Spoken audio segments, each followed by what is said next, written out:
Thank you very much. So thanks everybody for coming along today.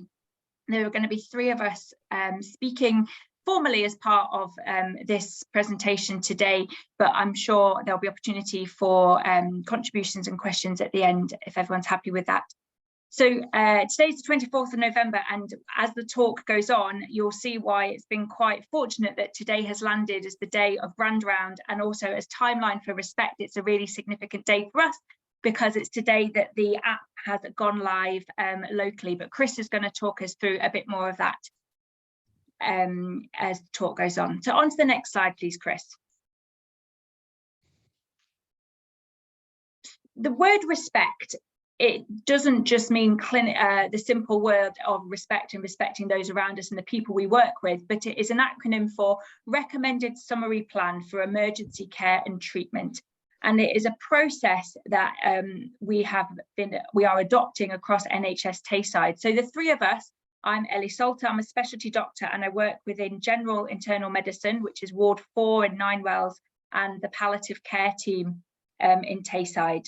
Chris Dodds is our project manager and has been part of the team over the last year and has made such an impact on being able to deliver the project across NHS Tayside. And then we're going to hear finally from Cara Finlay, who's a fourth year student at the University of Dundee, who has, during her intercalated degree last year, did a project looking at ReSPECT and implementing it with families' experiences. So she's going to be able to present her work later on. Next slide then, thank you. So thinking about what there is already in terms of ACP, and for those unfamiliar, ACP stands for Anticipated Care Plan, and the words of TEPs, which are Treatment Escalation Plans. Sometimes we acknowledge that there is a lot of variation, both locally and nationally across Scotland, with regard to these, how they're made and how they're stored and how information is shared. ReSPECT is a process which can support ACPs, and it has input from national stakeholder groups and has been implemented, and the ReSPECT process has initially started with work by the Resuscitation Council across the UK. Its approach provides consistency in engaging patients and those around the patients in agreed decision-making with healthcare staff through discussion and commenting and documenting that discussion. You will probably all be familiar with various aspects of these different terms. So DNA CPR, My ACP, the key information summary, and other treatment escalation plans, whether across the Tayside or departmentally. And there's so many different ways in supporting us to ensure that people are receiving the most appropriate care. We're hoping that the use of ReSPECT is going to be able to draw together some of these conversations, because we already know the challenges of sharing information across primary and secondary care can be difficult, and the use of ReSPECT is going to streamline that and give us one point of information. We're really excited that the change is going to happen, that we're going to be able to make some changes to the current infrastructure and the current systems that are in place, and be able to draw this together to find one place to store and refer to for information about patients' care wishes, which has been discussed with them. So on to the next slide, please. We've described this as a roadmap over time about different steps that have happened in the past and moving to now with regard to different aspects of anticipatory care planning. So as you, I'm back again. Sorry, Chris. Many years ago, 1970, was the first time that DNA CPR forms were introduced. And then moving forward, so there's a bit of a gap in time then to the ReSPECT process initially being piloted elsewhere. Moving on, in 2010, the government had support for a shared decision-making strategy, and then became in 2014 a formal collaboration with the Resuscitation Council in UK with regard to using ReSPECT in Scotland. So in 2019, a bit more passage of time, 2019 Forth Valley were the first health board in Scotland to be able to pilot and then roll out ReSPECT in their health board. And then to NHS Tayside, we are the second health board in Scotland to be able to roll out and implement ReSPECT across the board. We started work on this in 2021 and have been able to grow and develop that over the last few years. Last year, testing it in different sites across both primary and secondary care environments. And then we're going to speak a little bit more, obviously, about what we're doing today and the future moving forward from today, now that the project has gone live. On to the next slide, please. So this quote, people provide insight, wisdom and ideas, and we urgently need to include them more creatively as partners in change. This quote has been put in this presentation to draw our minds to think about how important the ReSPECT process, ReSPECT conversations, is part of realistic medicine, which, as we know, is such an important strategy for us moving forward in the NHS in Scotland. Using people and those around them, it's really important that we're going to be able to deliver patient-centred care. You could go back to the quote again, Chris, actually, sorry, thank you. As part of the COVID response in the previous few years, there was a recognition that treatment escalation plans were not widely and consistently used across acute care, and there was a gap in being able to provide person-centred approach to treatment of care and planning. People can be over or under treated, and decisions may be made at a point of crisis in their care, which can cause additional stress and anxiety for patients and their families, as well as staff, and may lead to inappropriate decisions that may not be in line with a person's wishes. So ReSPECT, back to the reminder of what it is called, recommended summary plan for emergency care and treatment, has been adopted in Tayside for us to embed this as part of realistic medicine. On to the next slide, please, Chris. So I'll just let the boxes come up one at a time. The process of ReSPECT, it's really important for me, as I've been in testing in one of the pilot areas. Sometimes these conversations and the process seems to take a bit of time to have to organise. Because of the nature of the conversation, you really need to have all the people around them that's important to that person, family members, other advocates, other members of the MDT. And it's really important to spend time and to plan when these conversations are going to have. So through conversations between a person, their families and healthcare professionals, it's for us as a whole group to understand what matters to the person and what is going to be realistic in terms for their care and treatment. Next bit, please. Following on from conversations between people and those around them, it's going the ReSPECT process and plan is going to create a personalised recommendations for that person's care in a future emergency. And next bit. And these recommendations are created through conversations between a person, their families, and healthcare professionals. And as I touched on, this can take time to organise the logistics of having these conversations. So it's not simply about, and it's definitely not about having a dictatorial, paternalistic conversation saying, this is what must happen when you are unwell, we will bring you to hospital, we will do this. It's much more person-centred about their wishes and values, which will go into the layout of the form as well. But the form has a number of recommendations, and including in the recommendations is a consideration on resuscitation. And then these patient preferences and clinical and recommendations are recorded on a non-legally binding form, which can be reviewed and adapted as circumstances change. And we're really excited now that the plans, initially we've been calling them forms, but we're mindful that a form seems like a very much one moment in time a form is completed, whereas a plan shows how important it is as an evolving and a dynamic document. Now that the plans are available online as a digital app, it really enhances the nature of the dynamic nature that things may change, and the updated plans will then be available for us to see on Clinical Portal. To the next slide, please. This is a little bit about what the plan looks like. It, of course, has the patient's identifiers at the top, patient details, CAI number, also has what date the plan was created and what the person likes to be called. The next bit about the health and the person. This is an area where we are being asked to put in a little bit of past medical history about the individual. This should also include important social information that may be relevant to an individual. For example, does somebody need an interpreter, access to a premises perhaps? Have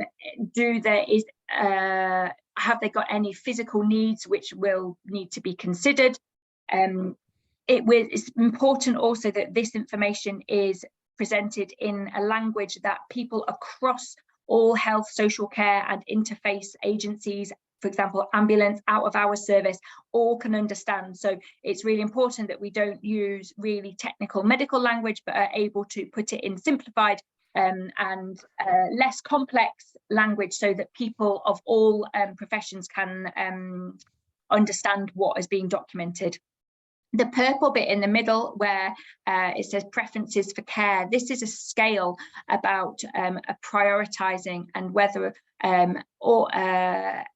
lots of treatment to prolong life or a focus on comfort and care is of value to that individual.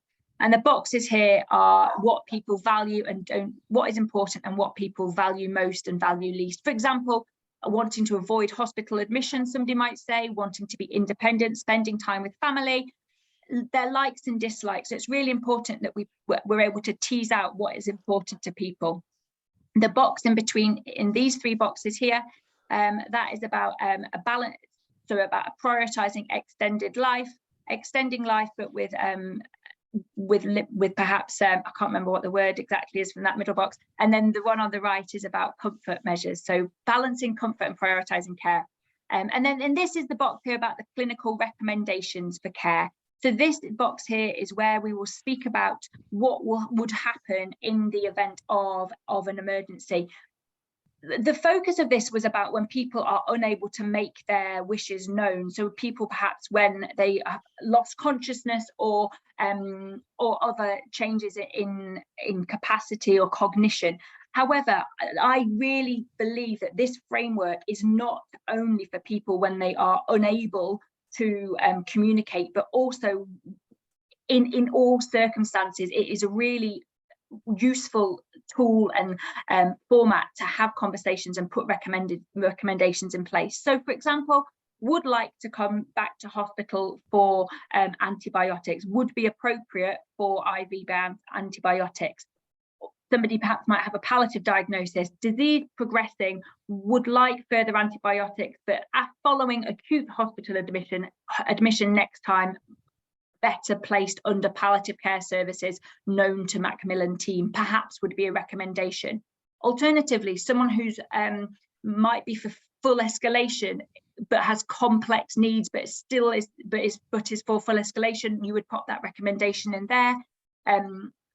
For treatment of a stroke or fracture if they fall, these are the types of things that you might want to consider in that clinical recommendation box. Antibiotics at home, oxygen at home, and the most important thing, well, one of the most important things is about the last line, or the last three boxes, that every form should have a decision about resuscitation. The one on the left is the person is for resuscitation. The one in the middle, these are for pediatric cases. So that largely our cohort, unless GPs or anyone else in the audience, we will not be using the pediatric section. Then the one on the right, that's as if somebody has a valid DNA CPR. That's the bottom right hand box. I didn't say this before, so ReSPECT, the idea of this is for people from birth till death. So this is not an adult only plan and process. This is not a hospital only plan and process. This is for all people of all ages with all needs to be considered. So that is the first part of the plan. The second half, and most of this is pertaining to capacity and who has been part of making the plan. The bit about capacity, there is a tick box that says, does the person have capacity or not? And then depending on that, there are more forced questions to ask you. Who has been part of making, who makes capacity for this person, and does this person have any legal welfare power of attorney, etc., or legally binding directives is also to be included on the form. Then there's the clinician details of the person completing the plan going forward, and then the others who've been involved in making the plan. For example, the consultant in charge, so it might not be the consultant who has conversations with individuals and their families. It can be a nurse, it can be a or junior medical member of staff, but you can involve in this area here other members of the medical team, the next of kin, GP details, and there's several boxes that you can add that into and include telephone numbers, etc.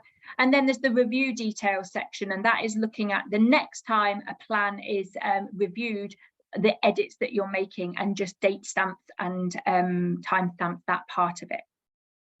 I appreciate whilst you're looking at a blank screen, it doesn't quite make sense and perhaps doesn't fit into place, but I'm positive that over time, as you get to use the app, familiarize yourself with the learning and educational resources that have been prepared, it will become easier and easier, and Chris will be able to speak to us a little bit more about that.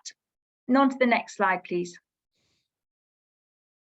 So here we are.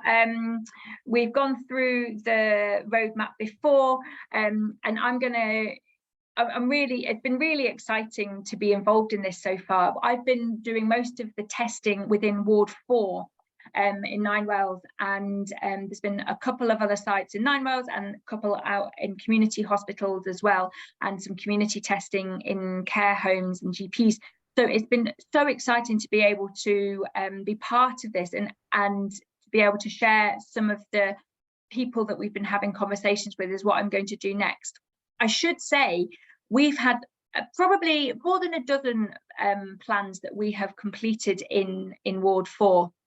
However, there was a natural pause over the last few months whilst we were in the process of the app becoming live, because the date moved a couple of times as we stopped and started and stopped and started. But it's so important to have good quality, meaningful conversations. There's been several times that I've done the first part of speaking about ReSPECT, but then the person's clinical state has changed and they've become more unwell. So it became less of a focus on that part of care. So there's definitely been a gap in our completing of the plans and process. But now that the app and the digital aspect is all in place, we'll be doing lots more. So Chris, if you can just go on to the next few slides. I've got 3 stories, and I have presented these previously, so apologies for anyone who's heard them, but I think they do give an idea of the people that we've worked with in Ward 4. A gentleman diagnosed many years ago with a brain tumour and has had stroke disease on top of that. He retained capacity, and he's ended up with an admission due to, I think, decreased mobility or an infection. And we spoke about his future care wishes. Now, this took time. His son lived south of Edinburgh, so needed to be present for the conversation. So we had to do it at a time that suited that. His speech was very slow due to stroke disease, so had to make sure we took time for him to be able to communicate to and forward. But the main take-home comment he made was, I do not want to go back over that bridge. He didn't want to return back to Ninewells and would want to have care in Fife and not return back to Ninewells, which was really a strong opinion from him. The next person, that's him crossing the bridge. Nice work. The next person was a female who'd had a couple of admissions, due to her past medical history, was physically deteriorating, was spending more and more time in bed, and it had become apparent that there hadn't been any ACP discussion had prior to her admission. We felt it was important while she was in hospital that we were able to get those around her involved, to make a plan to try and avoid her being in an unfamiliar environment, which she definitely found distressing, and to bring people all together. So we did this over Teams. We had people from the learning disability team, social work, housing, her family. So her next of kin was her 80-something-year-old mother, who a support worker had got her in front of a computer, and we had a really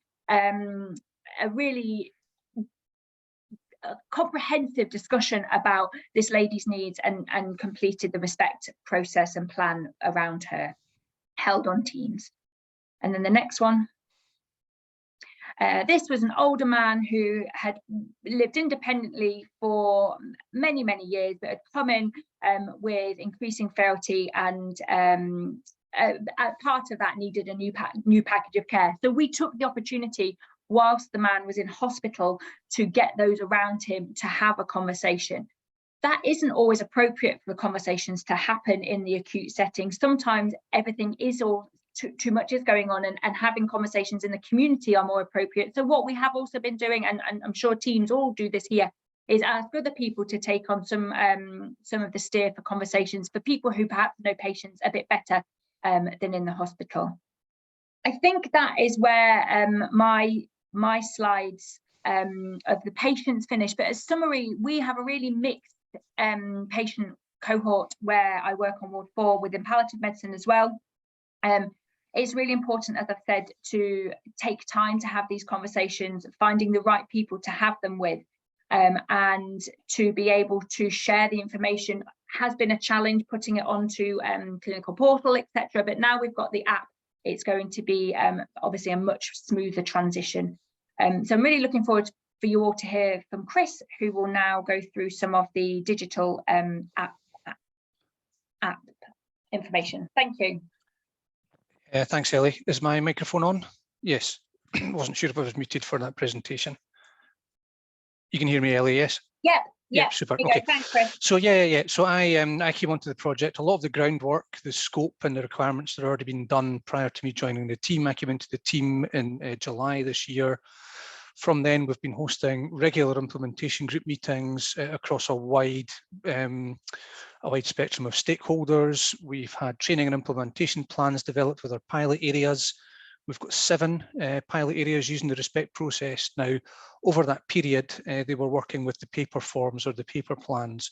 So there was that clunky manual additional work that Ellie just referred to about scanning it to get it onto clinical portal and getting a copy of that emailed through or shared with the GPs. So we have had some issues with that. It did create some additional work, but the value is not necessarily in the paperwork. The value, as Ellie says, is in the conversation and the planning for the person. We've been doing a lot of work with our digital directorate in terms of development and interfacing. That's tied in with the NES app, and the NES app's already live in Forth Valley. They went for a phased implementation, but what Tayside decided was we would go for an all-in-one. So rather than have the NES app that creates the plan, the link to clinical portal and the document feed all done separately, we've packaged that all up together, and we're going live with that all in one phase. So it feeds through automatically. There's no need for clinicians to scan documents or plans in now. This all does it for us. We've been communicating through ReSPECT newsletters. We publish them on Sway. They've been included in staff briefs. They've been sent out to implementation group and pilot areas. We've been encouraging people to share them around colleagues. We've had mentions and notes in the primary care newsletters. We've been engaging with primary care pilot sites as well, e-health consultants, and we've also had engagement with ED out of hours and SAS Tayside, because obviously once the plan's created, we need that to be visible. The one solution that the ReSPECT app does not give us is the automatic updating of the CPR recommendations into ECS and KISS. So we still have to rely on the primary care to update that section within the patient's record so that it's visible for emergency care. We've also established a short life working group with the care homes operational group, so we're looking at further cooperation and rollout. A lot of the private sector within care homes don't have access to the app through Swan. You need to be on the Swan network to access this, so we're looking at workarounds and how we can roll that out through the private sector within the care homes group. So these pilot areas, Ellie's touched on her own area, Ward 4, but also we've got Ward 3 in Nine Wells, the respiratory unit. We have Ward 12, vascular outpatients, medicine for the elderly, Ward 6 at RVH in Dundee. Our pilot GP surgery was Ravenswood up in Angus with Dr. Nico Grunenberg. The Angus Health and Social Care Partnership in Northwest, Karen Fletcher's team, Maureen Cameron, was a massive help along with Ellie and the testing. They've been working on ReSPECT plans for discharges to care homes. And also we had a pilot area in community up in Crieff with Louise Beveridge and her team. Again, mainly focusing on the discharges to care homes there and ReSPECT planning for that. Obviously, there's a lot of awareness about ACPs and care planning out there. The ReSPECT conversation and the ReSPECT process is possibly new or possibly requires some additional learning. There's certain key elements and underpinning parts of the process that we want to get the key messages across, that it's person-centred, it's shared decision-making, it's consultative, and it's requiring an in-depth conversation with the patient, person and their families. So we've developed 2 Learn Pros. There's an awareness Learn Pro that people can work their way through. It provides all aspects of the Resus UK process. It provides links to the Resus UK learning modules as well if people want additional CPD. And for people who are going to be using the digital app, we've also developed the Learn Pro module. Half of it's educational, half of it's kind of like a user guide, but it really provides an in-depth learning experience on how to use the digital app and where the forms and the plans will go after that. I've mentioned about the Resus UK online learning app as well, and what we've done is also tried to embed some of the Resus UK information leaflets and guidance into implementation packs that we're using as part of our ReSPECT readiness. So, like we say, we'll have a digital demonstration of this just towards the end of this grand rounds, but just to summarise at the moment, the app is not necessarily like an app you would download from the iPhone App Store or Android section. It's a digital portal where we can go in and create that ReSPECT plan that Ellie highlighted and summarised earlier on. That stores it there electronically, and once we publish it, it will actually push it automatically through onto our clinical portal, and it can be viewed by all clinical portal users. It also simultaneously pushes a copy of the ReSPECT plan to Docman, and there the GP practice can download that. They can workflow it to the GP that's providing care for that particular patient, and also they can do a task so that the ECS and the KISS are updated with the clinical recommendations and the CPR recommendation for that patient. This basically is from tests, so don't worry about confidentiality or anything with the patient details. They're completely fictitious, but this is how it will display without the red lines, obviously, on Clinical Portal. So anyone who's got Clinical Portal access can view a digital ReSPECT plan through the clinical communications section on Clinical Portal. It comes through with the ReSPECT forms as communication type. It shows as coming from the ReSPECT system, and it shows as being under the specialty of anticipatory care. And if the person has a lot of documents in their clinical communications record, you can use the filters and that will speed up your search. And if you click on the magnifying glass as normal, it will open up that document and you can view the full ReSPECT plan.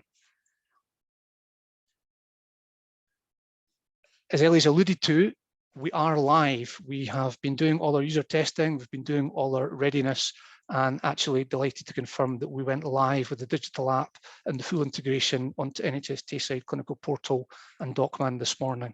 So that's a breakthrough moment for us in Tayside, the second adopter of the digital ReSPECT plans across the whole of health boards in Scotland. And Ellie actually made a little bit of history. Ellie created the first NHS person's ReSPECT plan digitally, and we've confirmed with the clinical portal, and we've confirmed with the GP practice that all of that was received successfully. So we are alive and kicking. To back up this, we've obviously got all these communications that have gone out to clinical staff and to NHS Tayside staff.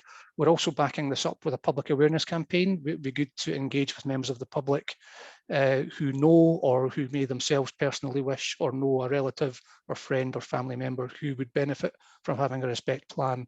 So we had some design students from Dundee University, graphic designers who came in last year and did a campaign, and they designed a lot of materials for us using the double diamond approach. That's to support the decision-making process and give patients control over their specific health situation. We appreciate the sensitivity of ReSPECT conversations, so the materials do acknowledge the topic is hard to talk about and treat that in a sensitive manner, and also make it accessible so that it's appealing content for everyone. And we really do engage and encourage curiosity surrounding the ReSPECT process. And you see some of the graphics and some of the caricatures that are dropped in at certain points along this presentation. So we're very grateful to the design students for their hard work and the standards that they've showed us when they've been doing that design for us. They are difficult conversations. How do we make that a positive experience? Well, the Resuscitation Council UK have got guidelines and they've got themes around our national campaign, and we've embedded them in all our learning and education. We've got patient leaflets, we've got posters, we've got QR codes, we've got a social media campaign that's going to help promote that and promote it in the manner that we wish, the positive manner that we wish. It's not to be seen as an end-of-life plan. It is very much person-centered and shared decision-making treatment choices. And like I said earlier, they have used the double diamond approach about discovering and defining, developing and delivering. So the awareness materials are all up to the advertising standards that we wish. And just like have a quick gloss over the screen, these are just some of the examples of the form's purple, a lot of the branding is purple, and it all links in, but the main messages are person-centered, it's about you, and it's shared decision making. And this is a plan that will benefit your care in an emergency situation.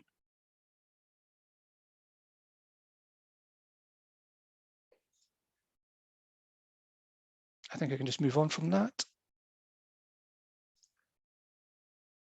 So we've gone live today. We have a press release that's going to go out today. In fact, it's already gone, but that will be going to local media outlets, regional media outlets, the Courier, Evening Telegraph, Arbroath, Perthshire Advertiser, lots of local websites. We've got a social media campaign that's started today as well through the NHS Tayside Facebook and Twitter feeds. I think the Realistic Medicine and Patient Safety Twitter feeds will also be retweeting these. We've got patient information leaflets that we've developed. We have awareness campaigns with third sector parties like Macmillan and Alzheimer's Scotland, etc. There'll be posters that are available in the wards, and they've got QR codes. These QR codes direct people straight to our ReSPECT page on the NHS Tayside website. We appreciate some of the cohorts that ReSPECT may engage with might not be digitally smart, smartphone users or QR code aware. So we do have printed materials and posters, etc., and patient information leaflets that are available to support that too. And we'll be making posters available to Tayside GP surgeries and pharmacies, all with a direct link back to our central awareness messages as well. That's pretty much the project wrap up from me just now. I'll be back a little bit later on with a demonstration of the digital app. And for the moment, I'm going to hand on to Cara, who's been doing a lot of qualitative work for us. Thanks. Yeah, hi everyone, my name's Cara. I'm currently in 4th year at Dundee. And last year I completed a QI project, which was kind of evaluating patient, family and staff experience of ReSPECT, which was part of the Healthcare Improvement BMSC last year. And my aim of the project was to create and test a tool that would accurately capture this experience, which would then help the ReSPECT team to kind of make improvements to the process along the way. Next slide, please. So one of the kind of initial challenges that we kind of faced at the start was how to find an appropriate method to capture patient and family experience, because it was kind of felt that a self-completed questionnaire isn't always suitable or sustainable for many patients whilst in hospital. So I started off the year kind of having a few conversations with some palliative care and patient experience members of staff to discuss any tools or methods that they would recommend and we looked into. And that was when I was introduced to the Collaborate tool, which is a 3-part questionnaire that was designed to measure the level of shared decision-making a conversation has. So we kind of then took the Collaborate tool and tailored that to feature ReSPECT, which was kind of the questionnaire that would then get put out to patients and their families. And I was the primary data collector for the project. So after a ReSPECT conversation was completed, if the patient or their family member was happy to participate, I'd go onto the wards and complete that conversation with them. So I did that on Ward 4 in Ninewells and Ward 6 of RVH. Next slide, please. So a bit more information about the questionnaire. It had a mixed methods approach, and the 3 statements you can see in the white box at the bottom, they're the questions or the statements that have been adapted from the Collaborate tool, and respondents were asked to rate this using a Likert scale. So 1 being they strongly disagree, 5 being they strongly agree, which provided some quantitative data. And then after each of the statements, there was an opportunity to provide some further comment on this, which provided the qualitative data. And that was probably the more useful part or the more powerful part of the project. And we chose mixed methods so that it would allow us to get some more robust data and, as I said before, kind of capture the patient stories and to really understand how they felt during those conversations. So as this was a QI project, kind of used the model for improvements and then some PDSA cycles to understand kind of where improvements could be made. And purely because I had like a deadline for my dissertation, I didn't have as much data as I'd hoped to start off with. Then we included some staff feedback as well. So that was captured using some semi-structured interviews with staff on implementation boards. So the interviews were kind of centered the conversations around understanding of ACPs, involvement in ACPs across medical and nursing staff of different grades, because I think it's interesting because a lot of people feel they have different roles to play in it. And then there was some more focused conversations on the ReSPECT plan and the staff members' experience of completing ReSPECT plans with patients. Next slide, please. So for the results of the project, it was a small scale project, completed in under a year, but we still managed to get some robust data. All respondents rated each of the statement either agree or strongly agree, which demonstrates that patients' wishes regarding their future care are considered when using ReSPECT. And this was echoed from staff interviews as well, because staff supported the use of ReSPECT on their wards and felt it is a useful tool for ensuring a patient-centered approach to discussions is taken. I've got a couple of direct quotes from data collection there, and I think the one in the middle is quite significant. This is from a patient who described they were quite relieved to have had this discussion. I'm aware I'm talking to a lot of staff, but there's quite a lot of fear around death and how to approach conversations regarding care plans with the public. So I think if we can make the conversations less frightening and help people understand that having a plan doesn't necessarily mean it's an end-of-life measure is a very positive thing. Can we move on to the next slide, please? And some further findings from the project kind of relate to the next steps for ReSPECT. So I think one of the next steps would just be to continue increasing the public education surrounding ReSPECT, and that will in turn help reduce the fear of kind of discussing these things, and also more specifically maybe referring to the ReSPECT form plan as a ReSPECT plan, because when I was going to do some data collection, sometimes patients weren't quite sure of the name, but when you said it was a purple form you completed with somebody, that's when they kind of remembered the conversation that they'd had. And as I previously said, respect is not synonymous with end-of-life care. I think it's a really important point to get across before respect goes live for other people to use. Finally, as a medical student, I think some further work on increasing teaching surrounding ACPs into Dundee's undergraduate curriculum is required. ACP discussions, like, they come up in multiple different specialties, not just palliative care. And I've seen this myself on placement this year, and I feel educating students on the complex communication skills surrounding these discussions is vital preparation for any future career in medicine. So yes, thank you very much for listening to my project today, and I'll just pass back to Chris for the final steps. Yeah, thanks, Cara. Yeah, really, really valuable studies there and information we got back from Cara's work, so thank you to her for that. We did collate some more feedback from family members. These were collated by Maureen Cameron up in the Angus Health and Social Care Partnership. And again, I think these quotes, I'll leave people to read them rather than read them out myself, but people can see the value of respect, the respect conversation and respect planning to the people who it matters to.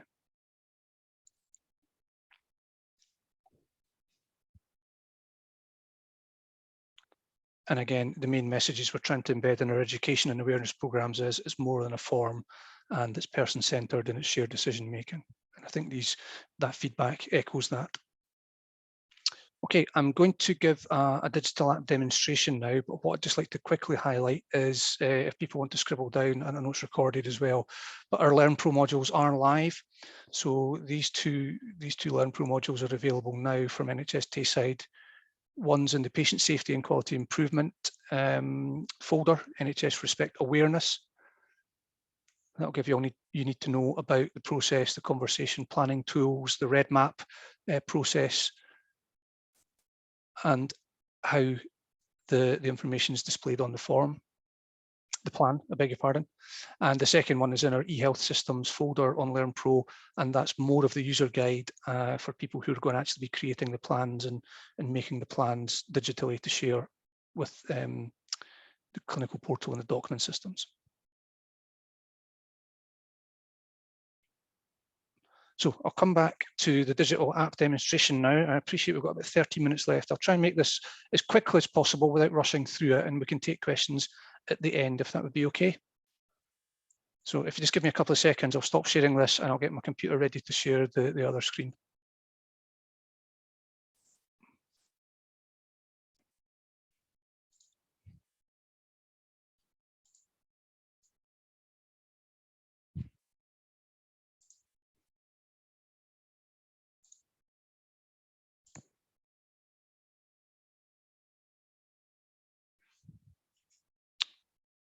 Okay, Ellie or Cara, can you confirm we're now seeing a test version of Clinical Portal? Yeah. Yeah, okay. So this is a test version of Clinical Portal. It's not live data, it's not real patient data, they're all fictitious. CAIs may be other people's allocated CAIs, but the information that's associated with them is all fictitious and part of our test program. So the first thing about the app, like I say, it's not really an app, it's more of a digital website that will allow us to create the plans electronically.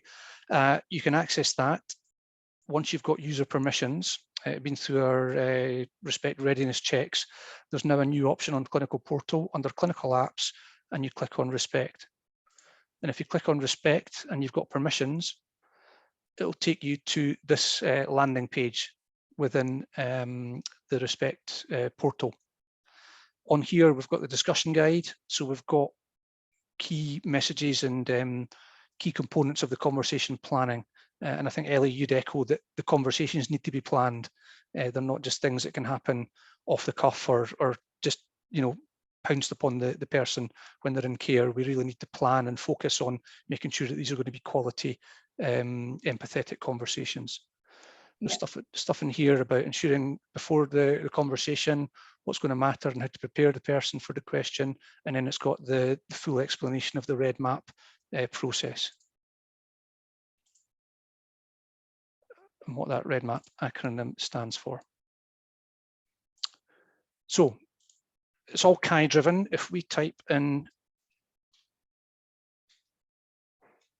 for instance, this CAI, It will take us to the patient overview. And we can see here, it's got the patient banner along the top, confirming the name, date of birth, the CAI and their address. And what it does here is information summary. It confirms that this person does not have a digital ReSPECT form. That'll be getting changed to ReSPECT plan yet, but if we want to create one, we can create a ReSPECT agreement by accessing that green button. If I go back and select a different patient, I can select one of our test cases. I can select 18, 12, 72. So this is a fictitious patient, Lily Black, 49 years old. And we can see here now this person does have a digital ReSPECT plan in place. There is CPR attempts not recommended in a yellow communications box there. And it tells us in the information summary that clinical recommendation is to balance extending life with comfort and their valued outcomes. At this stage, this person is appropriate for full escalation. It also gives us, importantly here, when that ReSPECT plan was created and what version number is the live version of the ReSPECT plan.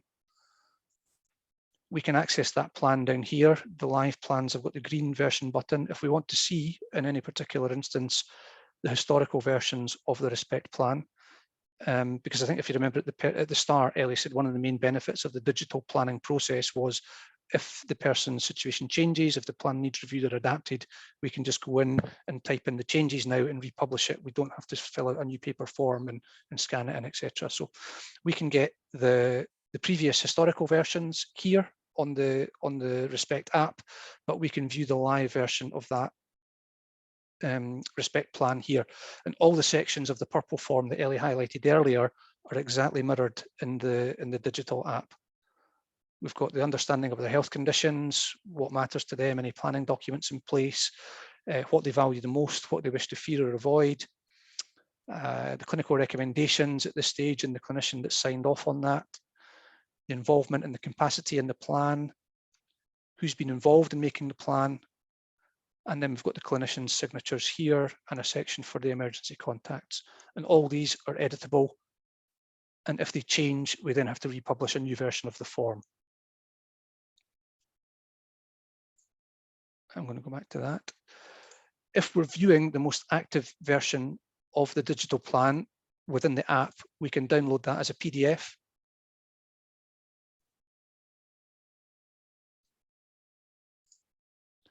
We can open that up, and this now will link in what Ellie's explained about the sections of the form, what you're doing with your emergency care planning, and the digital population of the form. So it is purple, it fits in, it's exactly a mirror image of the paper form that some pilot areas were using. We've got the patient details, we've got the understanding of health and current condition in here.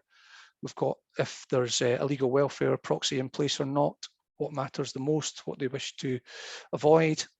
We've got the clinical recommendations here, whether it's prioritising extended life, prioritising comfort, or somewhere in between with the, no, it's not a signature, but it publishes the clinician's name that's made these recommendations there.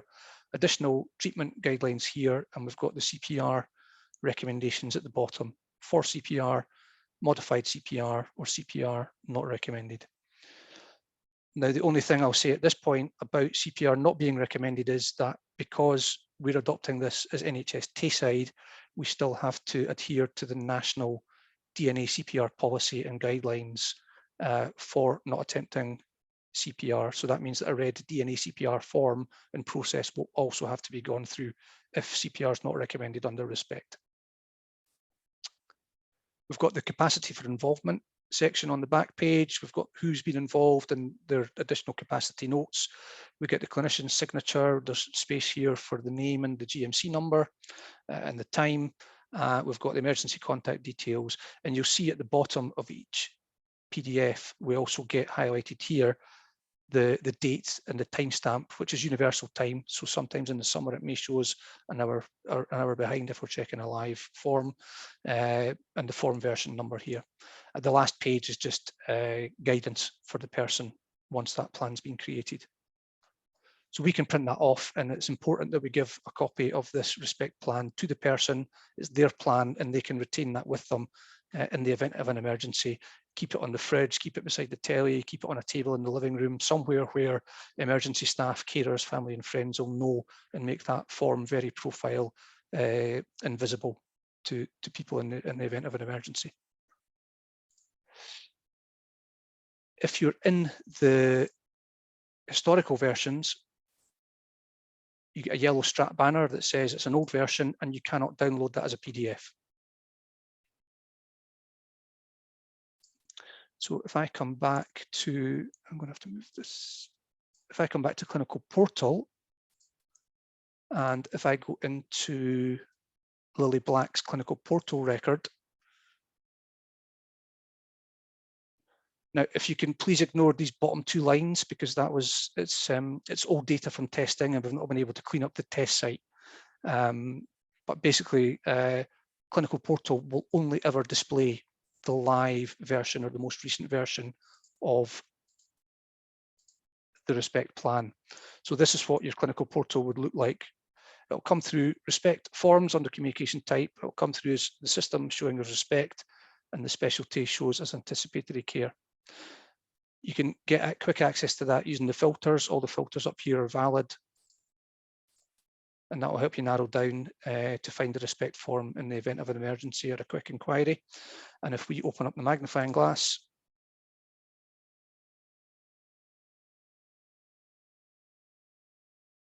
we get exactly the same purple ReSPECT plan.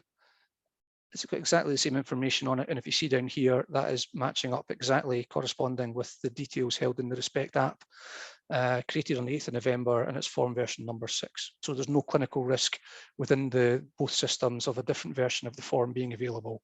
It's the live version that's there for clinicians. Excuse me. So the other thing the app does, and I can't show you this because we don't have access to a test document website, but with the work that we've done this morning, we can confirm it's fully working and fully operational.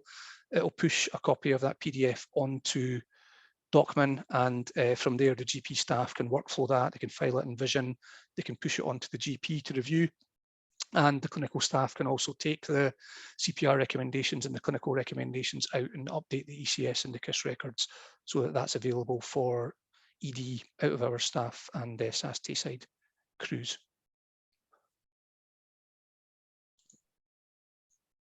I'll just quickly go back in. I'll select another patient. We will do. Chris, I'm conscious we're just creeping to 2 o'clock. Yeah, okay. So I'm going to need some questions. So I'll just quickly, I'll republish a form here. Say the CPR decision was being changed. Oh, Ellie, this is one that you Tested. Yeah. So if I will not change the CPR condition, we'll just change that now they want to prioritize comfort. Okay, we would just update that. We can update the date here to today. I'll leave it as Ellie just for the ease of this presentation. We can continue that. We're now going to review and publish. It gives us a review of all the sections.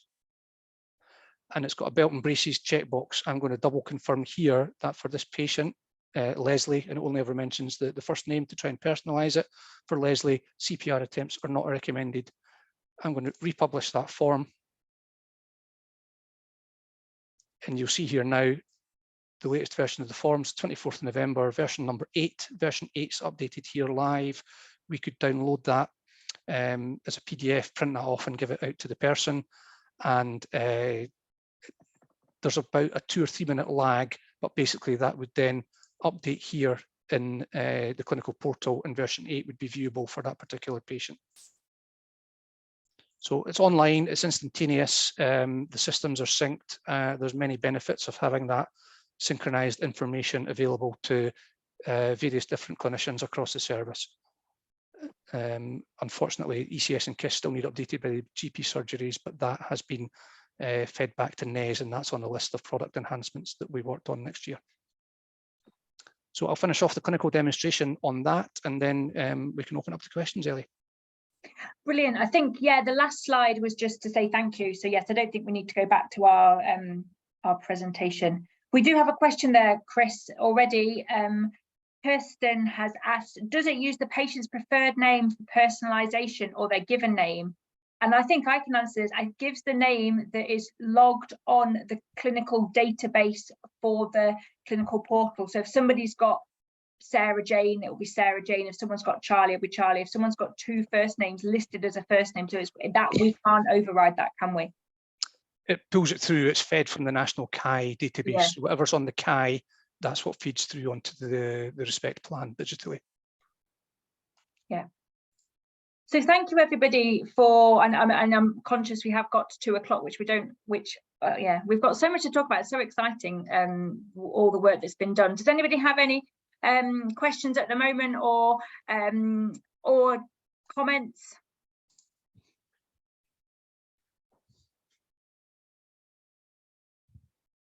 There's going to be, like Chris says, there's going to be so many opportunities for you to go away and read about it, do some of the Learn Pros. The public information sessions will be everywhere. And I suppose we all touched on it. It's not just a primary care thing. It's not just a secondary care. It's not an acute care thing. It really is for everybody. And I think it feeds so much into realistic medicine and planning and resources and just thinking about people to steer their care is really, really important as we move forward. So thanks all for your time. We'll wait here for another couple of minutes if anybody else wants to stay and ask anything. But yeah, thanks again, and look out for more as it all happens. Maybe I could just add to that, Ellie. Thank you. That we have a ReSPECT homepage on StaffNet. So if you go into the patient safety StaffNet pages, there's more information there. There's our newsletters there. A vital signs has been released today. So if you're on that network, you should have the vital signs. And if anybody's got any queries or wants to know when their department, area, ward, etc., can get that, you can email myself, christopher.dodds@nhs.scot, or you can email the patient safety ReSPECT dedicated email account. So that's tay.respect3@nhs.scot. Yeah, great. Oh, that's another question there. Thank you. Will be great when KISS is populated automatically. It's quite time consuming for GPs and not very user friendly. Yeah, I think we do recognise that. Obviously, this is a NES system, a NES app, and that feedback's been given multiple times. It's acknowledged and it's received, and NES are taking that on board. But unfortunately, what we've got is a viable product at the moment. It's not perfect. We do agree with that sentiment, but we're working to get that in the future. That's lovely, thanks. I've sat as a GP and put loads of information into like the key information summary, and you click save and it saves none of it. It's a bit soul destroying, so it'll be fab when it's done automatically. Yeah, thank you. Yes. Thanks, Ellie. Thank you, everybody. Bye. Oh, thank you.